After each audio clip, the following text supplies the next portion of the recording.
Good morning, everybody, and welcome. My name is Brett Bowen. I'm here today representing Michigan Small Business and Technology Development Center.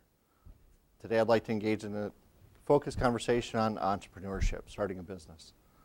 Before we get started, has anybody here been in business before? Great. Any of you looking to go into business? Great. Sometimes it's by choice, sometimes you just kind of get pushed that way and fall into it, so it's unique. That's kind of what happened to me as well. This economy is a little unique, and it's also creating a lot of opportunities for those who are focused enough to get out there and just resilient enough to stay in there. Well, again, today, entrepreneurship. For introductions, I'm a business consultant with the state's Small Business Development Technology Group. Our group is funded through the Small Business Administration, the federal side, and also through the Michigan Economic Development Corporation, as well as local partners, in our case for the Region 7, which is Ottawa, Muskegon, and Kent counties, through Grand Valley State University. In fact, our headquarters is right here at the GVSU building in Grand Rapids.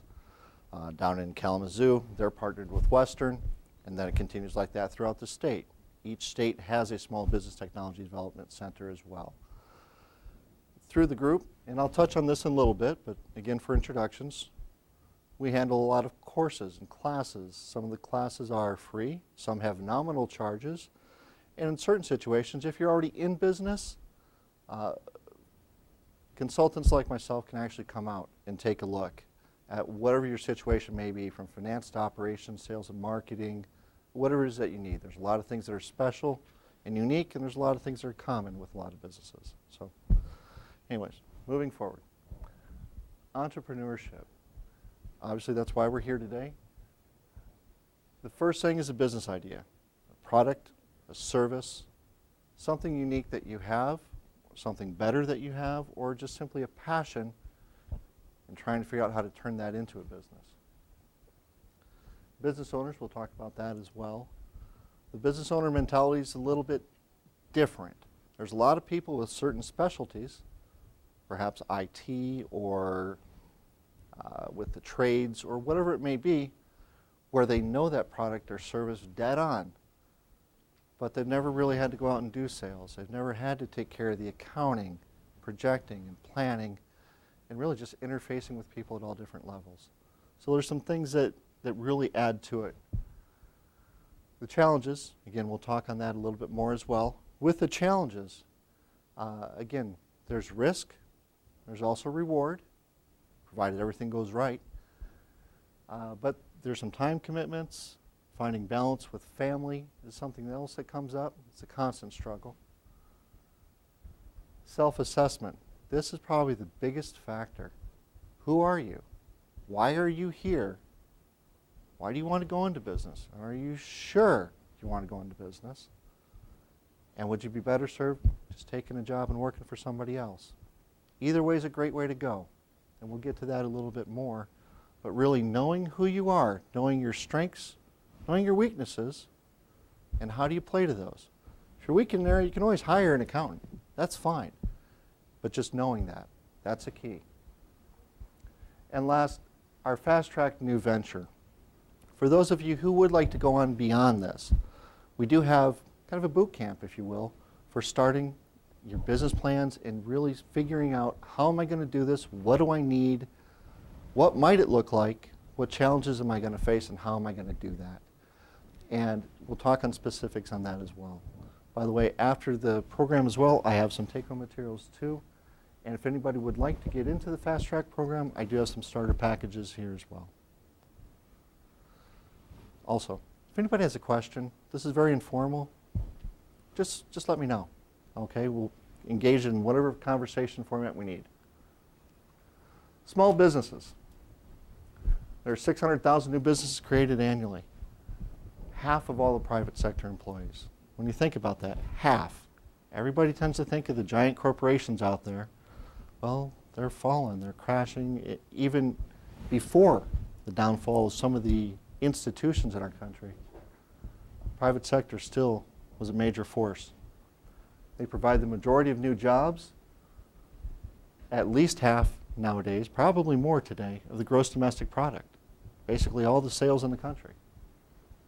And the smaller firms, typically because they're a little bit more nimble, agile, specialized, whatever the case may be, but they provide 13 times more patents per employee than large firms.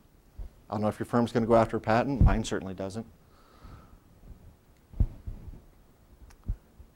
There are pros and cons, as I had alluded to. Risk. This is a biggie. When you're in business for yourself, it is all on your shoulders, or the shoulders of your team, however you wish to allocate that and spread that out. Here we get into the planning part, and we'll come back to that. With the planning, hopefully you can identify that and make sure it's the road you want to go down. When I started my business, and I'm a consultant here, and I have my own business as well, I had to look at that carefully and say, here are my savings. They're finite. Regardless of whatever the amount is, they're finite.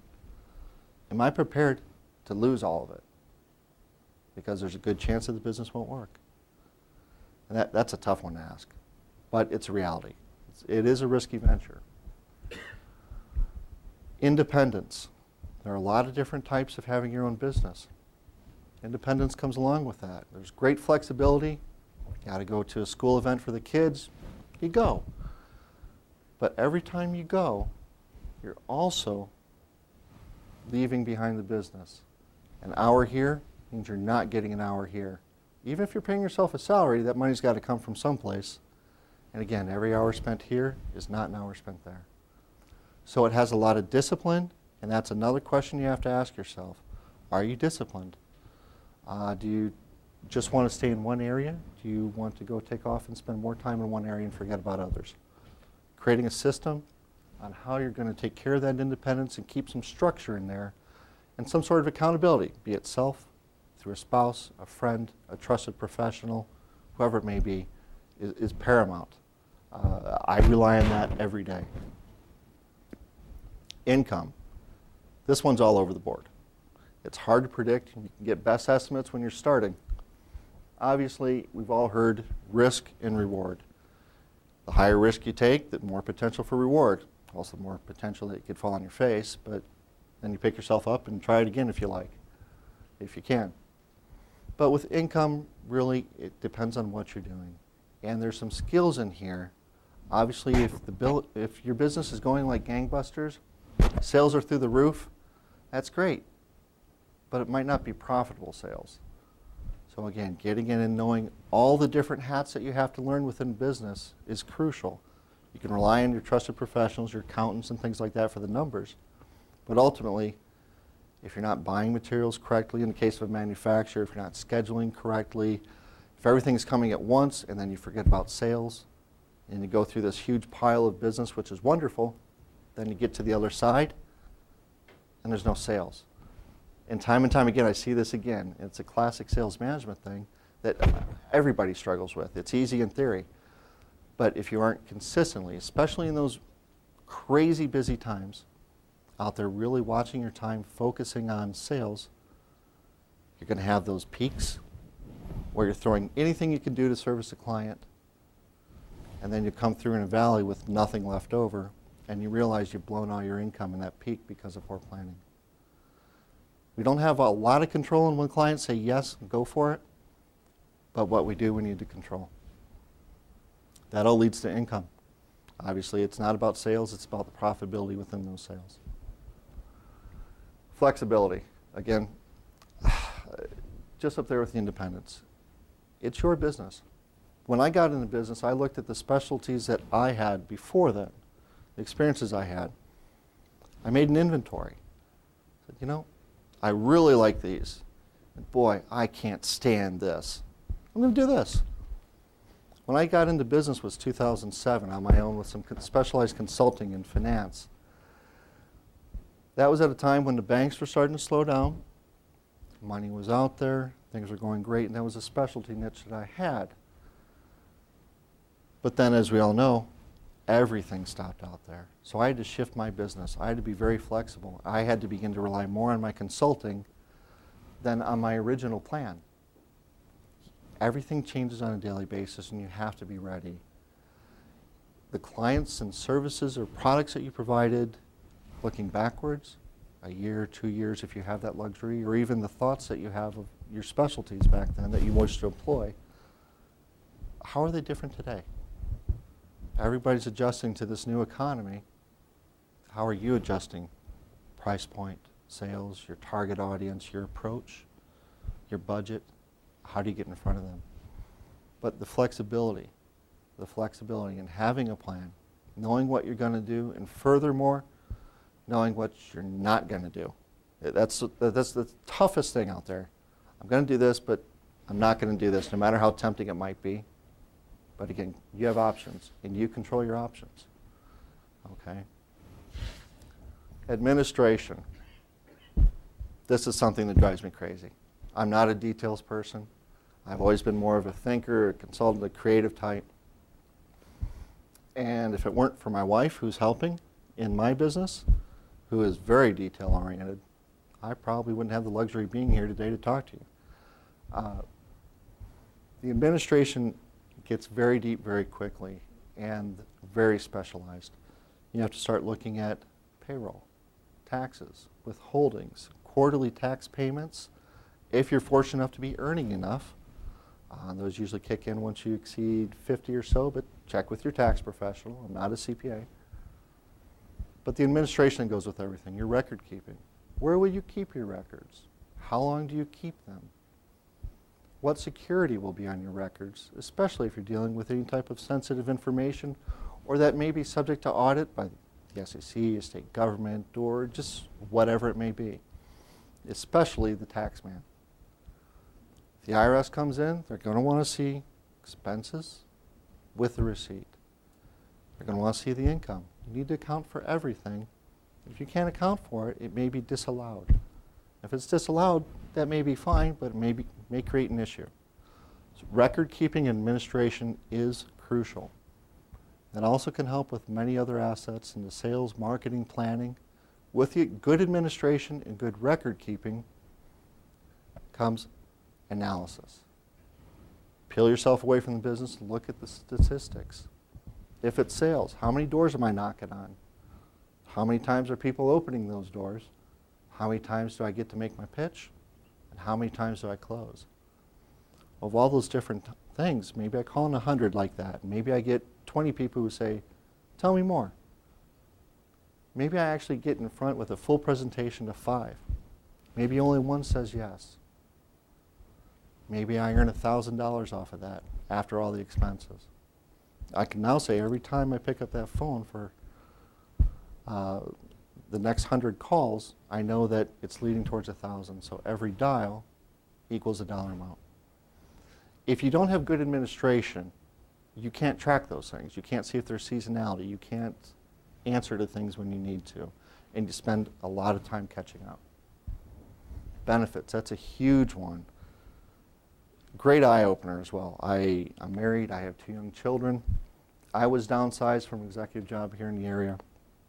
And was one of those who said, well, for what I do, there's nothing like it around, so I guess I'm going out on my own. I don't have much of a choice. Or I can pack up the family, sell the house, and leave the area. We didn't want to do that. When I saw the bill for COBRA as the conversion of my benefits at work over to the private side, and what that cost me, $1,200. And it's going to vary greatly. I almost fell down because I was saying that's more than I have to dig myself out of if we go with that route.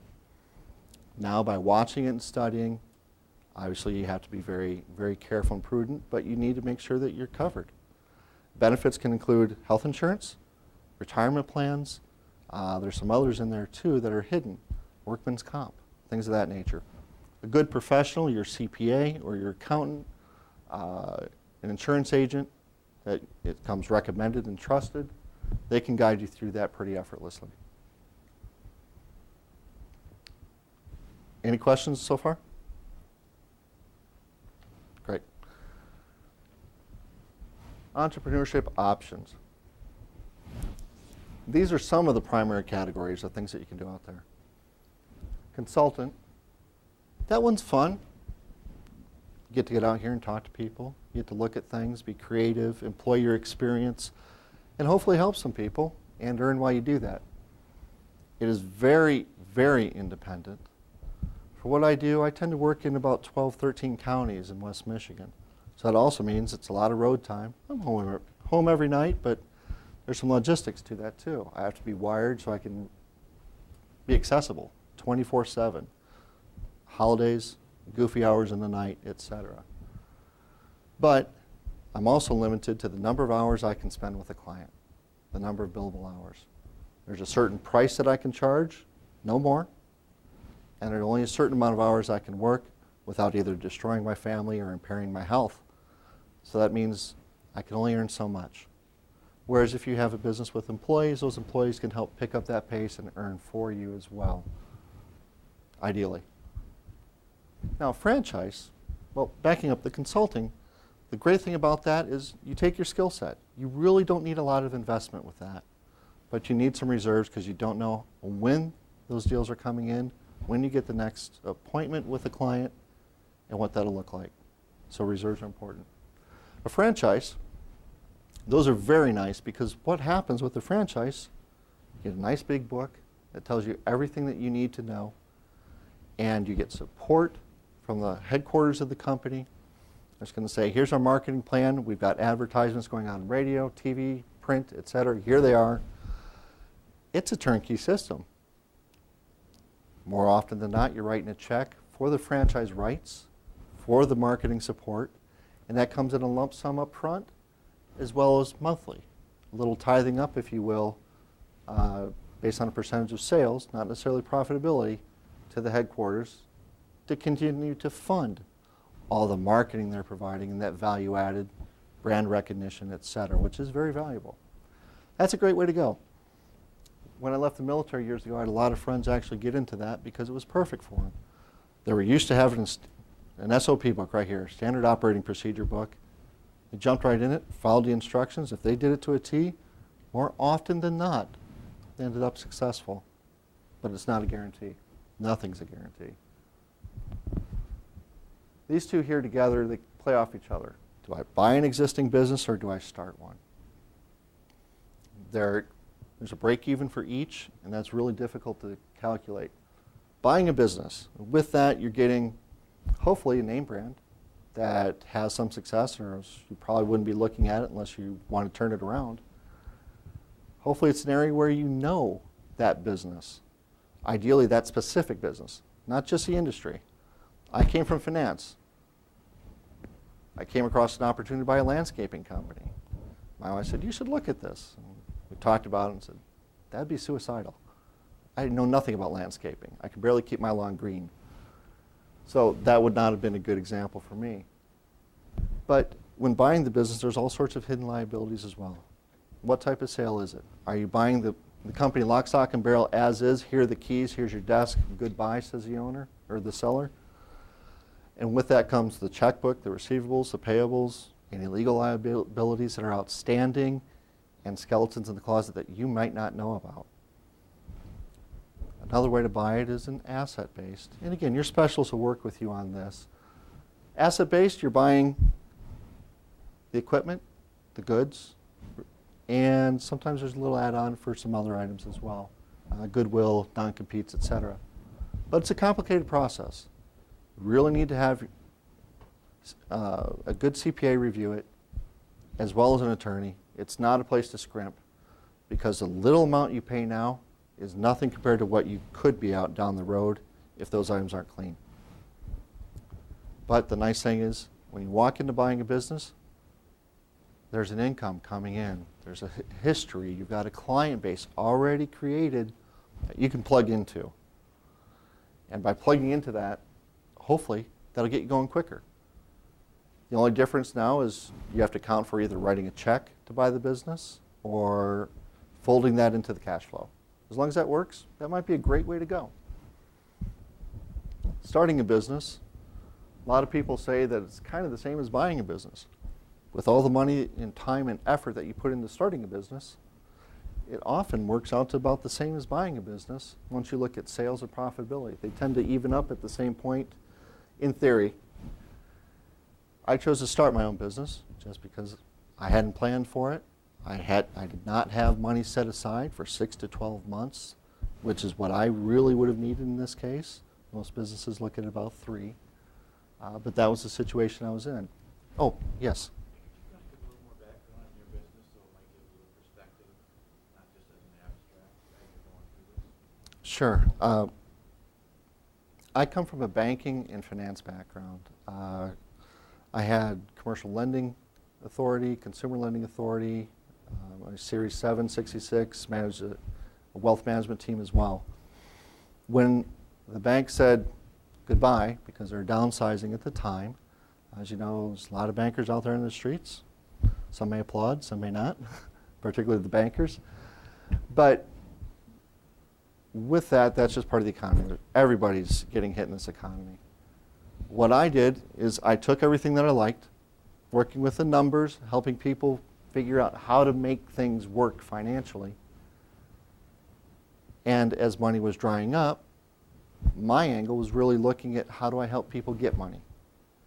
And I don't want this to be a commercial really for my business, as I'm here representing the small business group, but really I would work as an intermediary, helping people find money. That led to the consulting. Obviously, as I indicated, things were slowing down, things weren't happening, so I needed to do something to pay the bills. And I'm doing this with consulting, and I'm having a blast with it. The other side's, that'll come back someday. But does that answer your question a little bit on what I do? Okay, thank you. But again, starting your own business. There's a million different things you can do out there. You could take something very specialized like what I do. You could take something that's just simply a passion or a hobby. I have a friend who raises falcons. And he said, I could turn this into a business. You know what he does? He goes out to airports. What do we see out there more than ever? Geese. Well, planes hit geese, and it's usually a pretty bad effect. He sends the falcons loose, and they shoo them away, hunt them down, and clear out the airport. And his falconry hobby now pays for itself, becomes a tax deduction, and it's just something that he loves doing, and it's a side thing for him. I have another friend who is just really into yoga and spirituality, and she started a business. And again, it's a passion. And she's trying to be a spiritual coach, not in a religious sense, but more in a calming, relaxation type and meditation. Another person just started a concierge service. They're great with organizational skills, administration. They love hunting down that project and finding out what is it that I can do and take that to market. So now, if somebody needs an event planned, if they need airline tickets, shopped for a vacation, if they need to find out, I'm a manufacturer, I have all this wood at the end of my manufacturing cycle, I don't want to pay somebody to take it away. Can you find somebody who will pay me money for that as part of their materials and turn that into a profit? And that's what they do, just hodgepodge piecing it together. It doesn't have to be complex. It doesn't have to involve a lot of capital. Sometimes it might. But it's just unique. Again, it's yours. You're flexible to do with it as you please. And again, where are you today? Can I see by show of hands who's employed versus who's on the other side thinking of starting a business or has a business? I'll just start here. Again, I asked this a little bit earlier. Who here is looking to start a business? Okay. It's something to study. It could be a great option. It is a lifestyle, definitely. But that's a huge question. There are some great places to really dig into this a little bit deeper. Again, the biggest thing is knowing yourself, your strengths, your weaknesses. Who are you? And in my case, I ran it past my wife because I have my perception of who I am. I have my perception of who I am, but she probably knows me better. And some things she called me on and said, no, Brett, you're wrong on this. You have no skills and capacity for this. But on this, you're good. Focus here. I'll help here.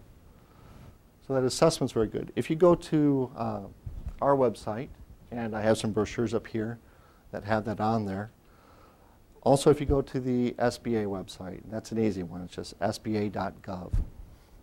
There's some assessment tools on there, and they'll just ask, am I a leader? Am I used to talking with people? Am I comfortable with sales and marketing, regardless of what it is that I'm going to be doing or my past experience? Am I prepared to take on the administration, such as taxes, payroll, all the record keeping, and all those other items that I may have touched on already. There's a lot to it. Hopefully you get to spend time on what your passion is and what you enjoy. There's a lot of other stuff you got to do too, and that's not always the fun stuff. You got to be prepared to do it. With the business idea, some of this is pretty obvious here. Target your customers, but how do you do that? Things are different today. We all know that. Our spending habits are different. Probably everybody's in this room, including mine. What we do is different from last year and probably from years ago.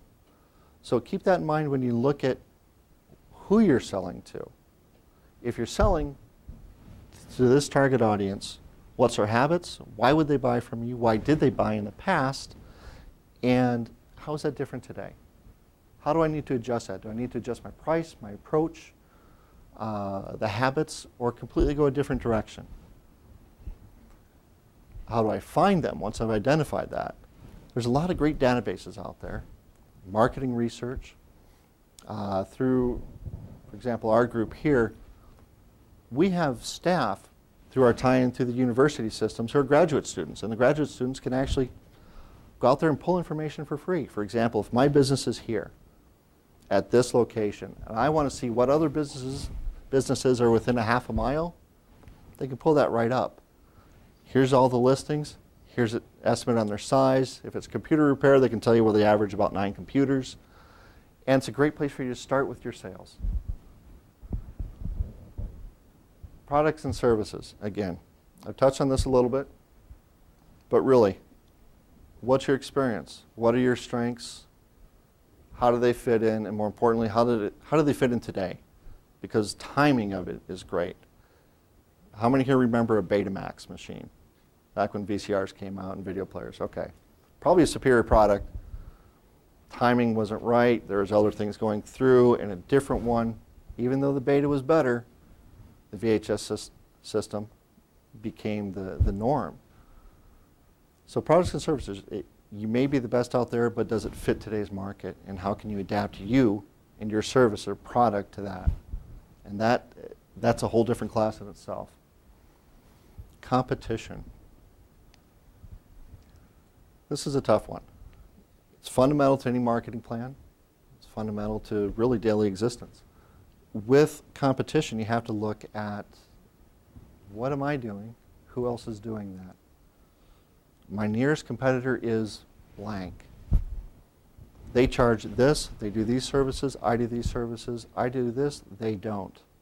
I can charge more for this perhaps, or I can corner the market. Maybe I can charge less. But it takes homework. Knowing what's out there, knowing who's doing this and why, and what you can do in that area too.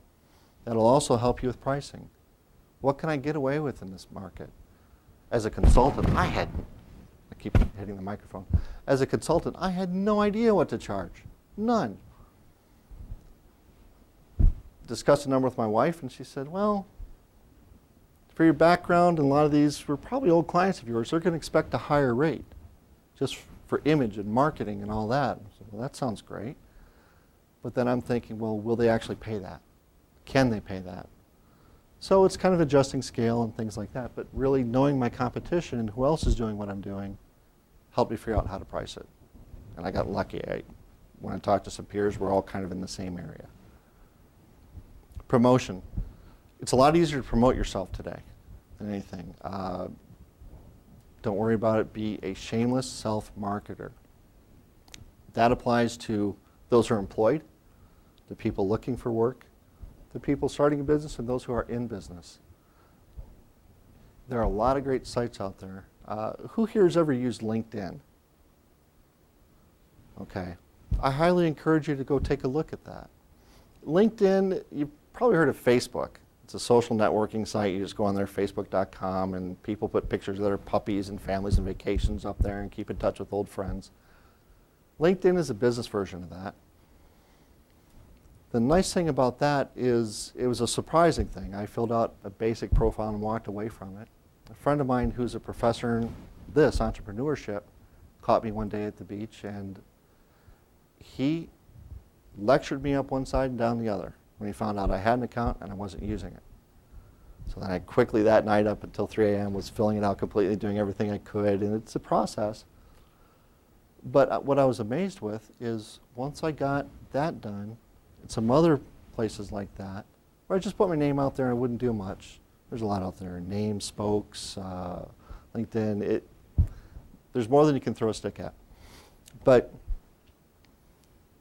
all of a sudden I saw the hits on my webpage go up. My name, when you put my name in Google, was lost in a sea of 1.4 million. I found out there's some superstar high school basketball player down south with my name. I couldn't find myself in Google. But now I'm the very first hit. I didn't have to pay anybody for it. It's a free account with LinkedIn. So there's lots of ways to promote yourself. That's a networking tool. How do you reach the client directly? You can save a lot of money by using email. Email newsletters. And I'm not talking about spamming people, but really politely asking them, do you mind if we keep you on your list? Drip marketing to them bit by bit by bit. And you know what? You'll stay in front of their mind. People say that if you talk with somebody, a new connection, 3 times over the period of a couple of weeks, they will no longer forget your name. They'll remember who you are and what you do. But you have to have that initial contact, and that's a good way to do it. Your Chamber of Commerce, events like this even, there's a lot of social networking out there and business networking. That's a great place to start. There are traditional routes to Yellow Pages, advertising, etc. Marketing and sales, I've covered a lot of that. One of the biggest things with marketing and sales, again, is tracking. Finding out who you're calling and your success rate. In that example I gave earlier where it was called 100 people and I got 1 sale, well, you'd think, okay, Brett, let's go back and look at this. You made 100 contacts, you're doing the right activity, but you're not getting a very efficient result. How can I adjust my approach? How can I adjust whatever it is to get that so instead of 1, maybe I'm at 5 for that 100. But again, it's looking at tracking. And no matter how busy you get, you always have to be doing marketing and sales or you'll run out of clients. You'll run out of money unless you're in a very select niche. But again, that'll keep the doors going. When you get very busy, it's easy to forget about that. And again, what happens? You lose sight of it. You're so busy working literally from sunup to sundown 7 days a week, then you finish that project or service or that client order. Now you have nothing waiting for you. Those peaks and valleys are going to be there, and how do you smooth them out as best you can? It's crucial. I see it time and time again. If you take a manufacturer, for example, sales and marketing, I have a friend of mine with a business who does this. And we've worked on that and we've tried some forecasting. He wasn't necessarily planning. He wasn't forecasting. And he went through that period where he'd get a whole bunch of jobs at once, quote a whole bunch of them, land them, fill up his factory with all sorts of wonderful jobs, profitable looking jobs. Then he's running overtime, extra shifts. His overhead's going through the roof. He's having reruns because he's too busy and quality control becomes an issue. And all those jobs were for nothing because they weren't profitable because of the extra costs that weren't quoted. And he has nothing waiting at the other side. Again, we've worked on that. They all fit together. They really do. Any questions so far? Any additional questions? Okay. Financial management, numbers. Who here likes numbers? Who likes doing the accounting and all that? Very few people. It is more rhetorical. I'm a numbers guy and I hate doing numbers. Hate it. I hate running cash flows, projections, and all that, but it's very integral to what I do because from that, I can properly advise my clients. I might make an impact and I can show them why. Give an opinion, but also show why, and that's huge. With the financial management, like I said, you need to track what you're doing. You've got to know your price for your service, for your product. If you don't know your price, your cost of getting that good or service to market, there's trouble ahead. As I mentioned with my friend with the factory, he'd quote one thing, but he didn't realize some other things got in the way. It turned out that was a scheduling thing. We fixed that. But he was quoting one thing and he was living up to that quote. He wasn't quoting turnaround time, so everybody said, yeah, I want it tomorrow. And with the management, everything got out of whack because he wasn't tracking it. He would just get his quarterly statements from his accountant saying, oh, put to the bottom line, well, how'd we lose money? Oh, well, this one, great quarter. Or better yet, sales are up 87%. That's got to be good. Well, not necessarily. Okay, are you prepared and scalable to jump into that? Having the wherewithal in financial management is huge. Now, getting into business, this takes on a different light. When you go through your numbers, you'll calculate, what do I got to spend to get myself in business? Do I need an office? Can I work out of home? Can I work out of the car with a laptop and a cell phone? What is it that I need? How am I going to pay for that? Am I going to get a bank loan? Am I going to borrow from a relative? Is it going to come from a loan from life insurance cash value or from a 401k or where? You need to identify that. Furthermore, take it one step further. What do I need on a monthly ongoing basis? So we have the cost to actually get the door open. Now that it's open, what's it going to cost me a month to run this? And there you're going to look at your utilities, your internet, your heat, your gas. Maybe it's included in your rent, maybe it's not. Maybe you already have something else that you could use and piggyback on that. But you look at what's called your break even on a monthly basis. That break even, obviously you want to end up on the good side of that, which means profitability. Let's just choose a number. Let's say it'll cost you $5,000 a month to take care of your office rent, your utilities, any support, telephone systems, advertising, interest on loans, etc. The whole 9 yards, everything that you can think of.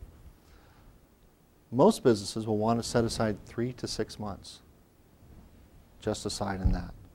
So now we're looking at even more money. We're looking at the money to open the door. It's got to come from someplace. And the reserves, because regardless of sales, those costs are going to be there on a monthly basis. They're just going to be. And how are you going to pay for it? If you can't pay for it, your future is predetermined. Banks aren't lending like they used to, even when they were. Starting a business, only about 8% of new startups got their funding from banks. The rest were because other people were working a different job and gradually phased into this. They got it from relatives or tapping 401ks or other sources. It could be selling a cottage or selling, in my case, a precious motorcycle. That was my one piece of sanity running along the lakeshore. Had to sell it. Needed the money to start the business and get going. Needed laptops, which really aren't worth anything today. So it's pretty complex. There are a lot of good advisors that can help you with this. You don't necessarily have to worry about it, but you do have to spend the time yourself or with somebody who's fluent in this stuff to figure out, how do I open the door and how do I keep it open and what numbers are associated with that. Furthermore, the third step is now that we've got money coming in, the doors are open, we're covering our expenses, how are we measuring what's coming in? And again, that's another system to measure. I could continue on in that and just put you all to sleep in a hurry. Operations. This is where everything comes together. Operations is a huge term. It could be the production out on the plant floor. It could be, in my case, I get a client opportunity in, I need to give them a quote, get on the computer, I start working, I drive, I meet with the client, I have that interface, I get to the root source of the problem, and if I need to bring in a team of specialists, I do that at that point. It could be an accountant, an attorney, it could be a psychologist because I'm dealing with the family business from one generation to the other, and there's some issues that usually pop up from that. Whatever it needs to be for me to get my product or service to the client really falls under operations and that added layer of administration. The biggest thing in operations, if you do nothing else aside from having the money set aside, planning. Business plans, they don't have to be on beautiful paper, heavy card stock, printed and typeset, and beautifully bound in a leatherback book. I have one that I send to all my clients that's it's not even a Word document, it's an old-fashioned text file, but it's about 40 pages. The first 30 pages is a workbook saying, in this line, here's what we're looking for and how to fill it out. But it literally is something that I've printed out with clients, gone for a long lunch, and done the whole thing.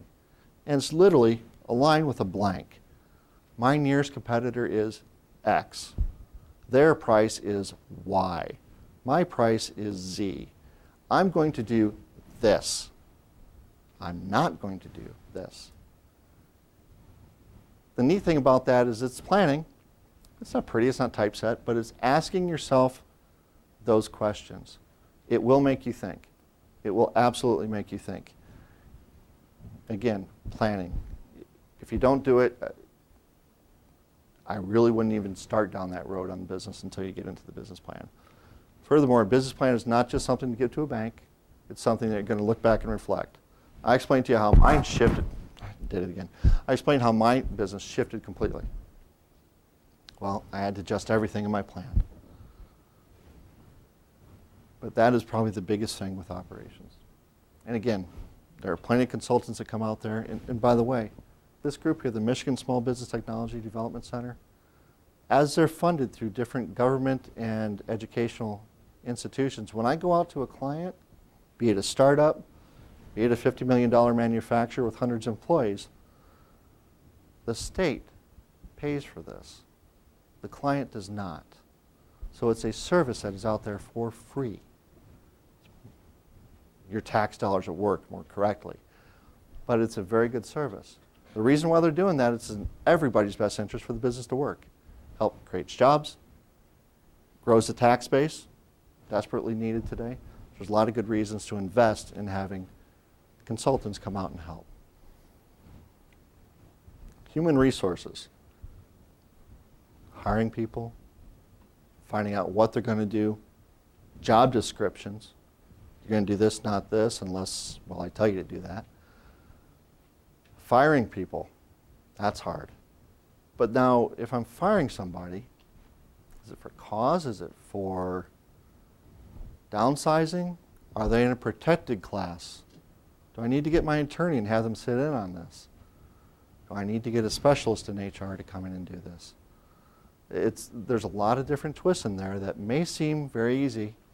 If you have that one employee you need to dismiss and say, you're done, get out, it's not that simple. It's really not that simple. Do your homework first. There's a lot to learn in human resources, and I'm still cutting my teeth on that. General management, again, it's tying everything together. You can have all the data in the world. You can have the best plan in the world.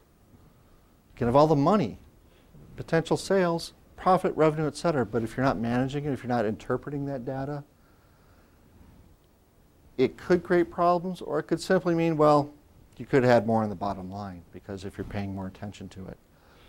But if you're not tracking those things and benchmarking, am I going according to my business plan? Am I paying attention to my accounts receivable? Are my clients paying me on time? If not, how can I get them to pay quicker? Do I offer them a little discount if they pay within 2 weeks? If so, what's that going to cost me on the other side? So general management really gets into play there. And a lot of times, in my case, it's dial 1 for sales, dial 1 for accounting, dial 1 for IT, dial 1 for customer service. I wear all those hats and it's hard. And I have to rely on a lot of professionals because I don't have the time of the day to do that, even if I wanted to. I could I could dedicate a whole week to just doing those things, but then I'm not doing what? I'm not doing my sales. I'm not collecting money from clients. I'm not invoicing. I'm not doing those things that ultimately you're in business for. Any questions? Because these are some big topics and I'm just touching on them. Yes, sir. You register this website and get more general information, follow up. Oh, absolutely. This website, actually, I didn't even notice it was there in the corner. There's going to be a lot of different workshops on there that you can sign up for. There's a registration portion, which will go to an intake counselor right here in downtown Grand Rapids. And what they'll do is, depending on the specialty, they'll bring in either an individual counselor or they'll recommend that you attend a class. Probably the first thing they'll do is say, okay, if you really want to do this, why don't you attend a special seminar on entrepreneurship? you're doing that. If you want to take it to the next step, I mentioned that boot camp, so to speak, where you meet for a few hours every week for a series of weeks. It's hands-on experience, hands-on planning, with people there to help and coach you on, okay, I know what I'm going to do, I know my pricing, how do I do this 12-month cash flow projection? I've never done that before. In some cases, you're like me, where you've read financial reports all your life, well, all your working life, but I've never had to create them. And that's a different ball of wax in itself. Those tools are there. The classes are there. There are links as well to the Small Business Association, and that is an overwhelming website in a good way. There's so many things to look at, so many courses, so many self-assessments, so many little ebooks and pamphlets on pricing, on inventory management, on human resources. There's even one that's a couple hundred pages you can download like that to your computer. It's all free. That's a complete small business handbook. And it gives you a lot of the things that I'm saying in precise detail. Obviously check with your specific professionals that you use, but there's some great resources out there for free. I appreciate that very much. But if you do want to move forward with starting a business or investigate it further because you don't know and you got to make a decision, go on there. I encourage you to fill out the form and sit down, attend a session, a little bit more detailed session, have a one-on-one specific interview with myself or one of my colleagues or a group of us. And again, it's at no cost. It's a resource that's there. You'll find there are a lot of resources, now more than ever. Okay. Any other questions? Okay. Financial needs. I touched on this. Again, there are some things that you really need to plan for. And again, I mentioned the biggest thing you can do is your planning. The planning is going to cover, in this case, we're talking about financial needs. What's it going to cost to open that door, to buy that business, to retain the attorneys if I'm buying that business, to investigate it? Got to spend that money even if I don't buy it. What are those costs to get the door open? And from there, what are the costs to keep the door open? And have I set aside needs for that? Do I have contingencies? Family needs. This is hard, especially when you're starting a business. I traded my job, well, didn't have much of a say in it. I went from a 9-to-5 job to a 5-to-9 job. I went from 4.5, 5 days a week, banker, you know, to 7 days a week, including holidays. Oh, and guess what? I have clients overseas. So now I'm playing European time zones with funding sources in California. So I'm up at 4 in the morning on conference calls overseas. Thank God for Skype and some other great utilities out there. But then 6, 7 at night, I'm still talking with other firms that I need to piece my stuff together in California. So the hours all over the place. I'm wired, I'm connected, I'm accessible 24/7. If I'm asleep, I wake up, I look at the phone to see who's called or what I might miss. It's even on right now, right behind me. It's a way of life. Balance is huge, and it's very frustrating. You need to be ready for it. You need to have the motivation for it. You need to know that it's going to be a long, difficult road.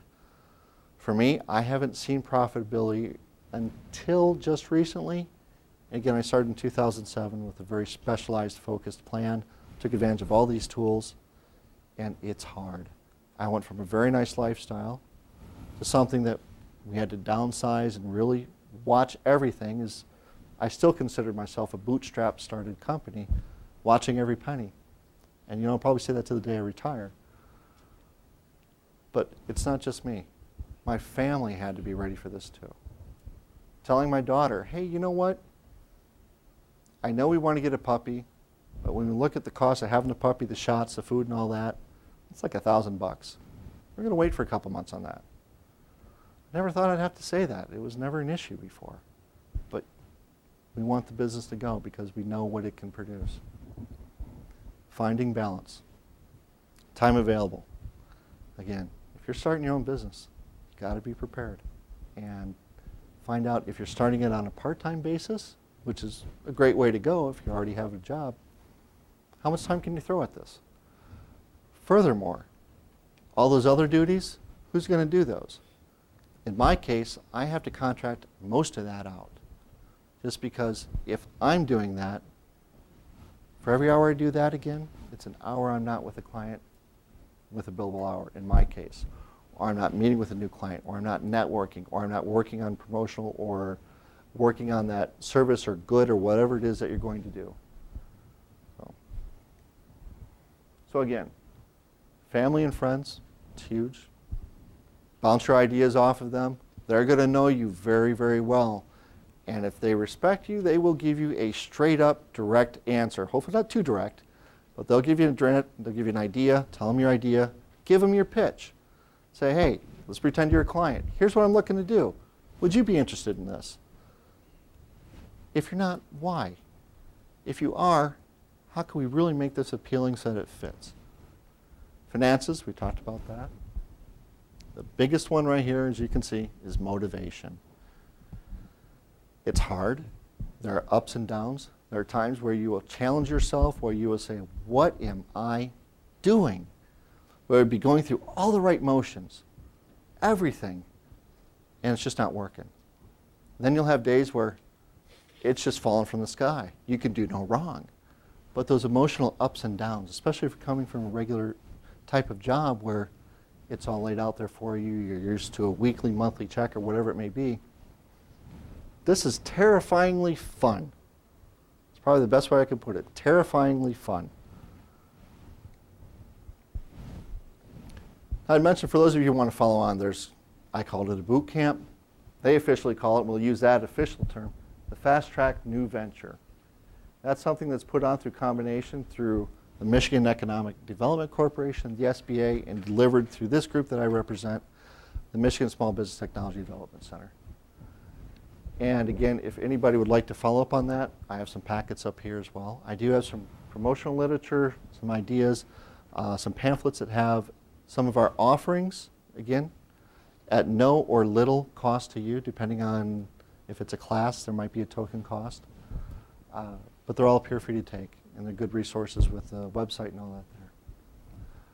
But the deal with the Fast Track is it will look at getting your plans together, finding out what it costs to throw that door open, what's it going to cost to keep the door open, how are you going to find your clients, and why. So. And again, this talks about that. There are guest speakers, there's one-on-one coaching, it's very hands-on. It's a good time commitment, it's a way to focus it, it's a way to be held accountable to doing that plan because it's easy to say, I'll do that tomorrow. And again, about the group, I think I've told you about that. We're funded through the SBA and the Michigan Economic Development Forum. We're partnered with some of the local universities, and it's a great way to go. It's a very affordable, if not free resource. Every state has it. I'm amazed at some of the people that are there working. There are CPAs, there are attorneys, there are numbers guys like me. They're marketing. They're grad assistants that you can say, do I do this intersection or this intersection for my shop? Which has a higher traffic count? They'll go to Michigan Department of Transportation and say, well, this one is 32,000 a day. This has 15,000 a day. Put your shop there. So it's neat, the resources that are out there. Well, it's the end of the slideshow. Does anybody have any questions? Yes, sir. Speaking of finance, is there governmental grants available? Yes, there are. It's almost overwhelming what's out there. There's a good website, a government website, just grants.gov. You go out there and look, you'll see that a lot of them no longer are there. But there are a lot that are there. And surprising what is out there. But be prepared to spend some time on that site. It takes a lot of work. There's no magic formula, no one site, regardless of how they may advertise their service. It's hard to find those grants, but it takes work, and it could be worth it. Any other questions?